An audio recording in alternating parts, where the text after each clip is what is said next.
అందుకు యేసు చెప్పాడు కదా, నా మార్గం చాలా ఇరుకైంది. ఇరుకైన మార్గంలో ప్రవేశించేవారు తక్కువ, విషయ మార్గంలో ప్రవేశించేవారు. నరకంలో చాలా విషయాలు ఏంటంట. ఎంతమంది వెళ్ళినా నరకానికి తృప్తుండదట. బైబిల్ చెప్తుంది. నేను విశ్వాసం కాక నరకానికి వెళ్తాడా తృప్తులు. ఎంతమందిని తీసుకున్నావు భూపతులు కానించి ఇప్పుడు వరకు ఎంతో నరకం నరకానికి వెళ్ళిపోతున్నా ఆ నరకం వెళ్ళదట. నేను విశ్వాసం కాక పర్లోక రాజ్యమట చాలా ఇరికేదట.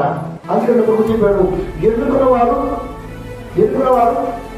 దేవుడు పిలువైన వారు అనేకులు కానీ ఏర్పరచుకున్న వారు దేవుడు అందరినీ పిలిచాడు. అందరూ అలా రాజ్యాలు అవ్వడు, అందరూ పిలిచాడు. అందరూ రావాలని అందరూ వచ్చాడు, కానీ అందరిలో కొందరినే దేవుడు ఏర్పరుచున్నారు. ఆ కొందరు ఎవరంటే పరిశుద్ధత కావాలి. దేవుడు స్తోత్రములు కాక.